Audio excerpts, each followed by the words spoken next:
Okay. Thanks, Kim. It's a privilege to be here tonight. I feel like God has accomplished a miracle just letting this happen, and that He's striking a match and starting a spark. He wants to have a fire in our churches, in our country, to turn men's hearts back to Him and back to their children. I'm glad you're all here, every one of you, and I'm still praying for those that are not here. Let me tell you how it all got started years ago in my life. I was a Christian counselor in Dallas, and I began to see people hurting over in many different ways, in their marriages, in their individual life, their self-esteem. And I remember noticing that the women tend to have much better self-esteems overall in general than the men did. When I was on crusade staff, I saw that. And I remember asking Dr. Henry Brandt, a Christian psychologist back in those days, Henry, what are you seeing with these guys and these gals? And he said that the girls tend to have their mothers in the home as a role model, and the young men didn't have. So the girls got a healthier self-esteem about their femininity from modeling after their mother than the boys did after their dads.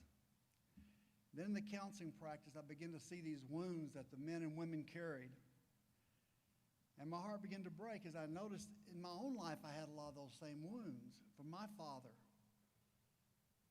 And the lady I was married to had wounds from her family the same way. And every client that came in, I could see something missing in the way that their life had been wounded by the father.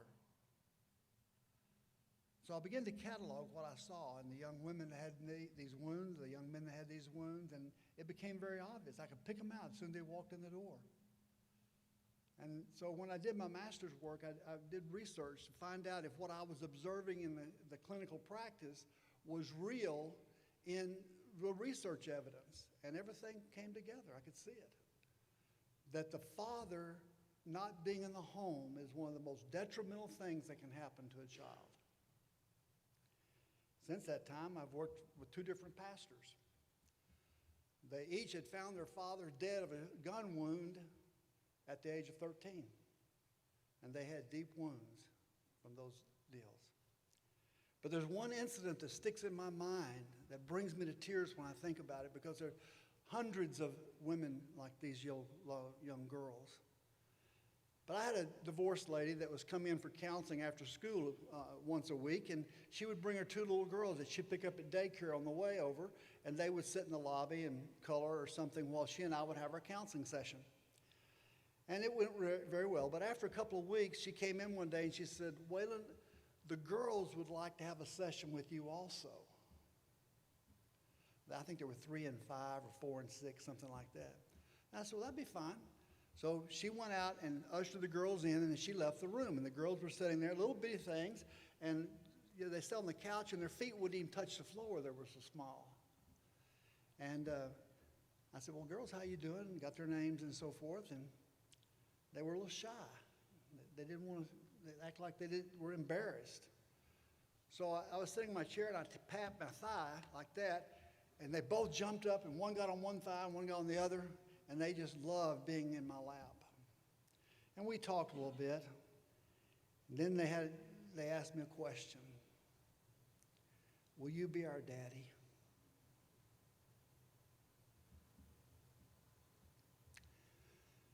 There are millions of kids that would ask you that question tonight. Not just in this country, but around the world.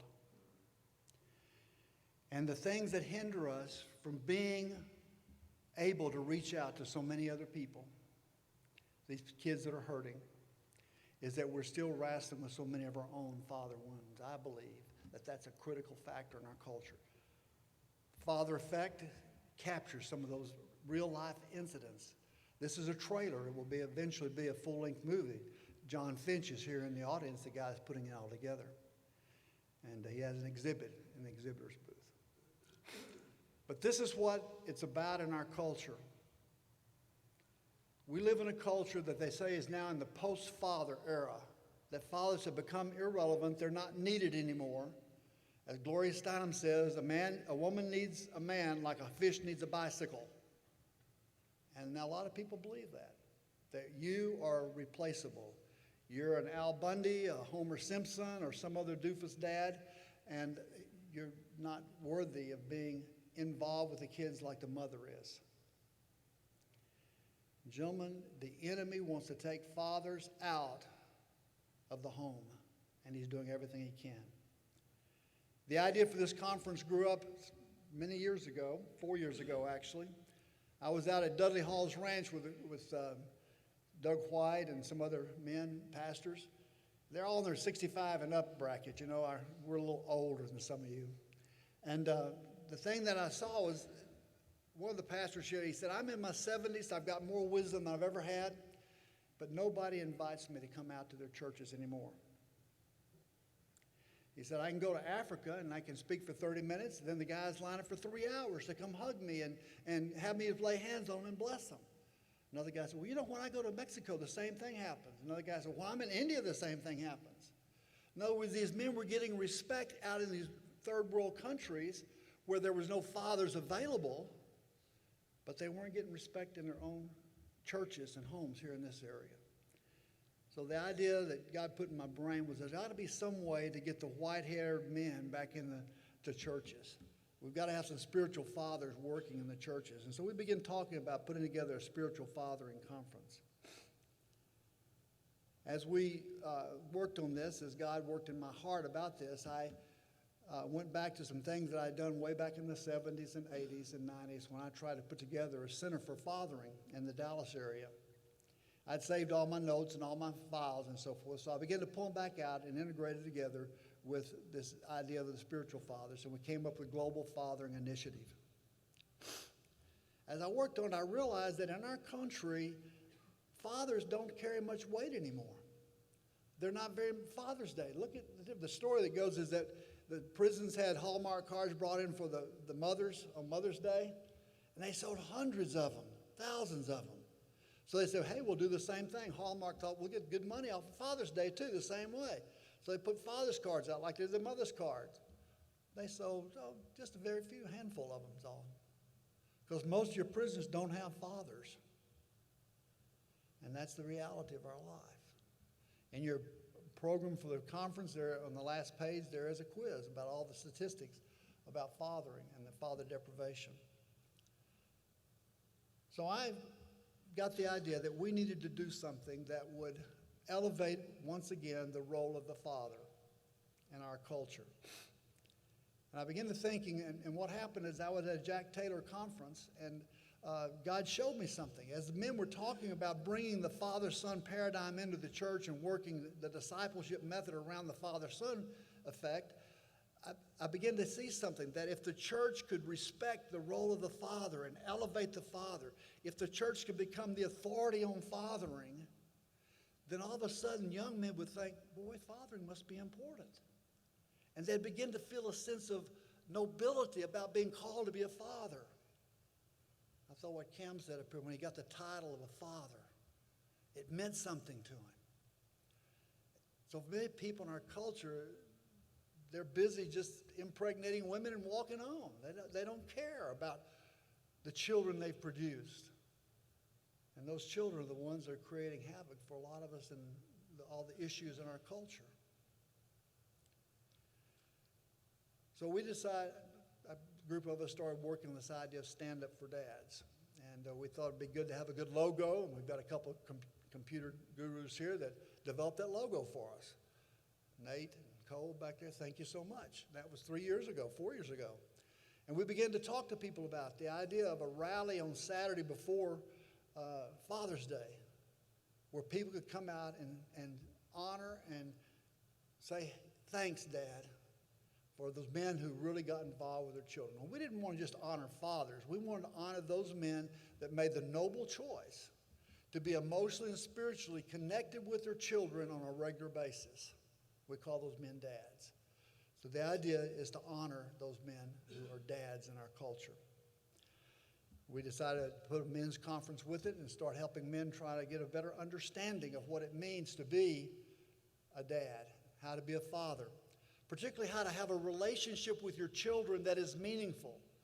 Fathering is not just about doing things for them or giving things to them. It's about having a heart-to-heart connection, a soul connection with your kids.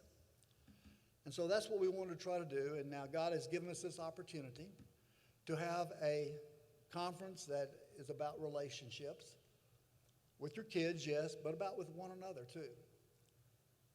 What we really would like to see happen is for all of you to have new contacts, new relationships when you leave here tomorrow. That it would be an opportunity for you to make contact by way of the heart and soul with other men. Because if you don't know how to do it with the men in your life, you won't know how to do it with your kids either. And so there's several men here that I worked with for several years in some small groups. We call these Man 2.0 groups, and the whole purpose of them is to connect by way of the soul and heart to help us all become more and more like Jesus. And so they're relationship-focused groups. They're not content-focused. And so there are a lot of guys here that have been a part of that, and so you'll get a chance to talk to some of them, I'm sure, before time's over. But find some place where you can open your heart up and share with another man. You'll never really know yourself until you let some other man really know you. I didn't say another woman, a man. Wives are very important in our lives. But when God said it's not good for a man to be alone, it wasn't just that we needed a wife. We need men in our life that we can open our hearts to, and they can call us to accountability about the deceitfulness of our own heart. My heart is deceitful, but it deceives me, not you. And so I need you in my life to help me say, Waylon, that's not the way to go. And so we desire for this conference, I desire for this conference, to be a place where those kind of relationships can begin in your life and can go from here to no telling where. Because God wants to turn our world upside down, turn the church upside down, and he wants to do it through fathers. I am as convinced of that as I am that this is wood I'm hitting with my hand. God wants to do that. There's so much that I could say to you, and I'm sure we'll get a chance to talk some more. But we've got collection here on the speakers. Some of the strongest men I know in terms of spiritual fathering. Jim Hilton, he's fathered many men. Bruce Peterson, disciple of many men up in Minnesota, he's a dear friend. Jack Taylor, and many others here, Jack King. We have got some of the finest men who know tons about mentoring and coaching and helping men be better men and become more like Christ. You see, the more you become like Christ, the better father you're going to be. It's going to just happen. Because you can't be like Christ and ignore your kids. You can't be like Christ and ignore your wives. You can't be like Christ and live just for mammon or money. God wants us to learn to love each other. Not just say, hey, I love you, brother. But I mean really open our heart and souls and connect with each other. You know, a lot of us have fairly easy lives as fathers. We have kids that are easy to manage, kids that have no major problems. But every once in a while we run across a situation where a man is challenged to the depth of his soul about being a father. And I'd like for us to watch another video, one that is a totally different. That was about the father effect. This is about what a father can be like. And it's a real challenge for all of us. So as you watch this video, let God speak to your heart.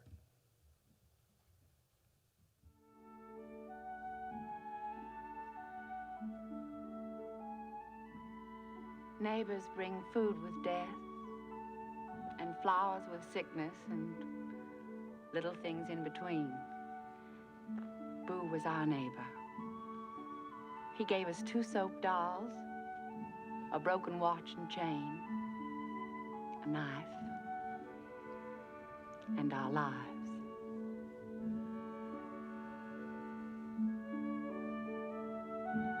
One time, Atticus said, you never really knew a man until you stood in his shoes and walked around in them.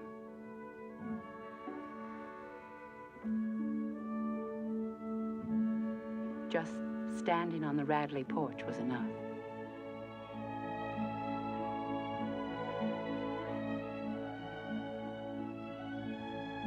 The summer that had begun so long ago had ended, and another summer had taken its place, and a fall, and Boo Radley had come out.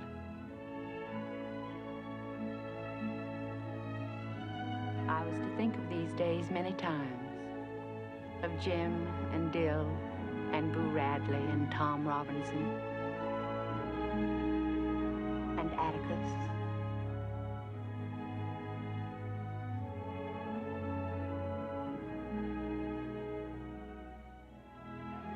He would be in Jem's room all night. And he would be there when Jem waked up in the morning.